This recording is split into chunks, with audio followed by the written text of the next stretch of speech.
अस्सलाम वालेकुम नाज़रीन। यूक्रेन के और रूस के हालात दिन ब दिन बिगड़ते जा रहे हैं। ऐसी वीडियोस देखने में आई हैं कि जर्मनी भी अपने जो टैंक वगैरह है वो पोलैंड की तरफ रवाना कर रहा है। और ये भी इतला है कि जल्द ही नेटो का और रूस का आमना सामना होगा। अब्दुल कयूम साहब हमारे साथ है। स्वीडन और फिनलैंड में भी अमेरिका ने अपने ऐसे हथियार, जो आप कह सकते हैं एटमी हथियार हैं, वो पहुंचा दिए हैं। इससे पहले यूरोप पूरे में भी वही हालात हैं। अब्दुल कयूम साहब से पूछेंगे कि क्या देखते हैं। जी सर, क्या देखते हैं आने वाले दिनों में नेटो और रूस का आमना सामना।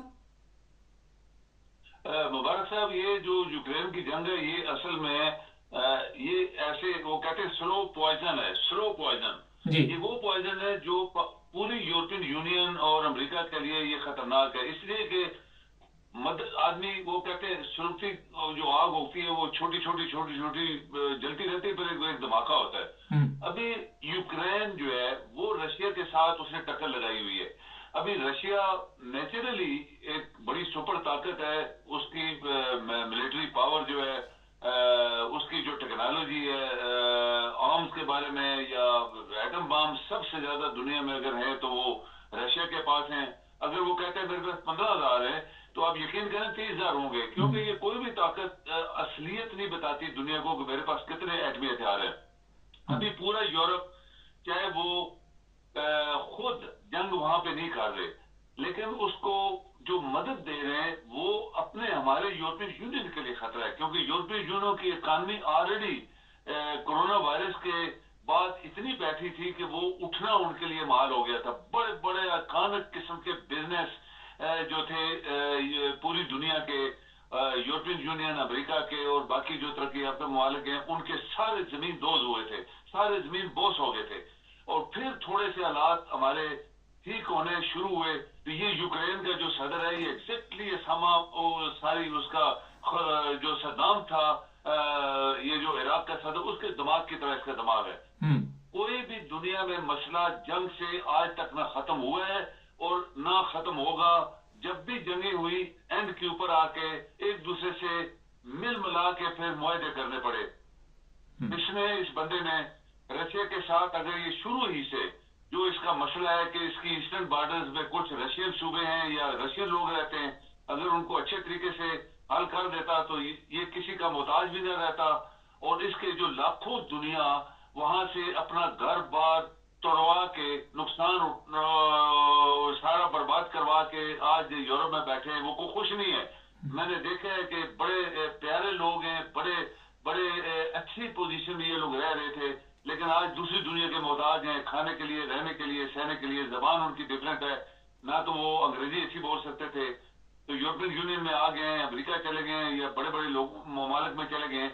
तो ये इस बंदे का दिमाग खराब है। ये बंदा आज भी हर मुल्क में जाता है, पैसे दो, असरा दो, भाई तू कामयाब तो नहीं हो सकता। मैंने खुद बरतानिया के काबल तरीन जनरल्स और अमेरिका के काबल तरीन जनरल्स के बयान सुने कि ये बंदा एंड के ऊपर ये गिर जाएगा, क्योंकि जिस इसके साथ जो टक्कर है वो बड़ी ताकत के साथ है और वो बिल्कुल आहिस्ता आहिस्ता इनको मार रहा है। रशियन की पॉलिसी, एक ब्रिटिश जनरल ने कहा कि ये बहुत आहिस्ता आहिस्ता मारने का मतलब है कि इसको खत्म ही कर दो, ये इतना भूखा हो जाए, नंगा हो जाए कि खुद ही छोड़ के भाग जाइए मुल्क।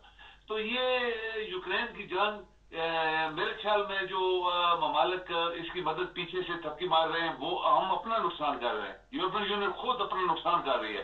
इकोनॉमी उसके अपने जो लोग हैं वो उनका जो है इकोनॉमिकली नुकसान हो जाएगा और वो तो जीत जंग नहीं सकता कभी भी। ये मेरी राय नहीं है, ये बड़े बड़े जनरल जो है दुनिया में बैठे हैं उन सब की राय है कि आखिर में हार जाएगा। बल्कि आप हैरान होंगे कि हेनरी किसिंगर, जो कि अमेरिका का बहुत माना जाना एक वजीर खारजा था, जब चाइना ने पाकिस्तान के थ्रू अमेरिका से तल्लुकात बहाल किए थे, ये वजीर खारजा था जो पाकिस्तान गया था, वहां से भी चाइना जाके वहां से उसने बयान दिया कि मेरी राय है कि ये यूक्रेन का जो सदर है इसको फौरन जो इलाका रशिया ने कब्जा कर लिया उसको छोड़ देना चाहिए और अपने मुल्क को बचाए। लेकिन बात होती है दिमाग की। सद्दाम, हम रेफरेंस के तौर पे एक मिनट में आपको दूंगा, देखें उसके लिए पूरी दुनिया, इसने इराक, उसने कुवैत कब्जा कर लिया, तो पूरी दुनिया ने उसको बोला कि तुम कुवैत छोड़ दो, लेकिन उसका दिमाग खराब था, वो समझ नहीं पाया कि मेरी तो फौज इतनी स्ट्रांग नहीं है कि पूरी दुनिया में फौज से लड़े, लेकिन उसका चूंकि दिमाग खराब था वो नहीं निकला। उसका जो असर हुआ वो दुनिया ने देखा, उसके फैमिली भी नहीं बची, मुल्क भी चले गए, सब चला गया, और किस तरह उसको फांसी दी गई। ये होता है मुबारक साहब कि इंसान का दिमाग किस तरीके से काम कर रहा है। अगर ये पॉजिटिविटी इसके अंदर होती तो ये खुद ही सोचता कि मेरा मुल्क तबाह हो जाएगा, मेरे लोग मर जाएंगे, मेरी ये जो प्रॉपर्टी आज खरबों ट्रिलियन डॉलर से इसकी तबाह हो गई है, खंडरात बन गए, रशिया ने इतना मारा इनको, तो ये उसी वक्त सोच समझ के बचा लेता। ठीक है, मदद लोग कर रहे हैं, लेकिन कब तक? ये अमेरिका के अभी जो इमदाद है उसमें बहुत सारे पार्लियामेंट ने बोला कि हम इसकी कब तक मदद करेंगे। यहाँ यूरोपियन यूनियन के लोगों ने, ममालिक ने बोला हम इसकी कब तक मदद करेंगे, क्योंकि ये सिर्फ जंग तो ये जीत नहीं सकता, तो हम क्यों अपना पैसा इसको मुफ्त दें। तो ये हालात हैं मुबारक साहब, जो दुनिया में जहां कहीं भी इस तरह के हालात पैदा हुए हैं, वो उनके दिमाग खराब होते हैं, तो फिर दुनिया को मरवाते हैं, फिर एंड के ऊपर खुद भी मरते हैं। और पूरी दुनिया की इकानमी पहले ही बड़ी मुश्किल से थोड़ी सी ऊपर उठी थी, लेकिन पूरी यूरोप की सर इकानमी ये बताइए, अगर कोई जी सर ये बताइए, कोई एटमी जंग का खतरा है? जिस तरह स्वीडन में, फिनलैंड में, हॉलैंड में, जर्मनी में, हर तरफ इस वक्त जो एटमी हथियार हैं वो पहुंचा दिए गए हैं अमेरिका ने, और दूसरी तरफ रूस भी नेटो के साथ टकरा सकता है। कोई एटमी जंग का खतरा है? बिल्कुल नहीं। मैं आपको बताऊं कि मुबारक साहब, ये जंग का नाम लेना और इस तरह की बातें करना, जो जैसे हम सुनते रहते हैं, पढ़ते हैं अखबारों में या सोशल मीडिया पे देखते हैं या खबरों में देखते हैं, कभी नहीं होने वाला।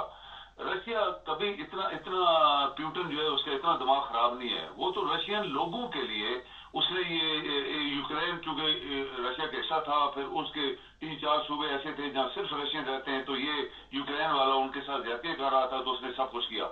लेकिन फिनलैंड शुरू ही से रशिया के, उसके साथ 100% बॉर्डर रशिया के साथ है।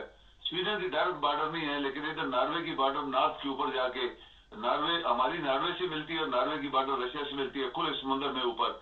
तो ये कभी भी जंग नहीं होने वाली, कोई जंग नहीं करेगा। किसी के पास ना तो इतना पैसा है, ना वो फजूल किस्म की हफ्तों में, हाँ टेंशन की बात है, ओके जी रशिया ना कर दे, कुछ नहीं करेगा। मैं आपको यकीन से कहता हूँ कभी जंग नहीं होने वाली।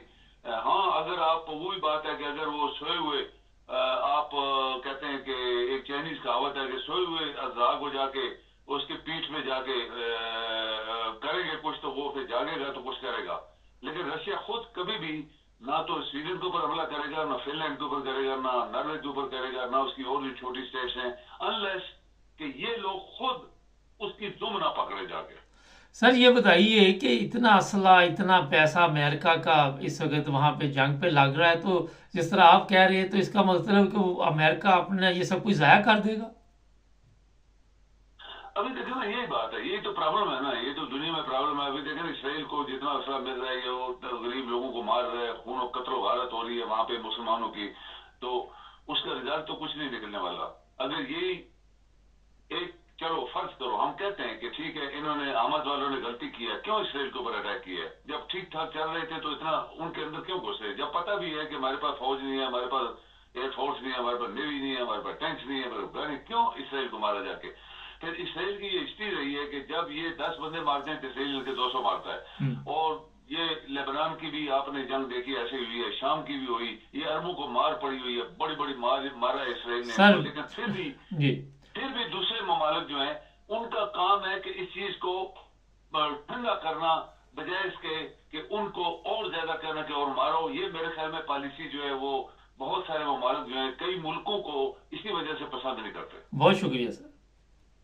जी थैंक यू जी। नहीं, बड़ी एक दूसरे को वैसे धमकियां लग रही हैं, लेकिन जैसे सर ने बताया कि नहीं होने वाली, मगर देखते हैं आने वाले दिनों में क्या होगा। हमारे चैनल को सब्सक्राइब करें, जुड़े रहे हमारे साथ।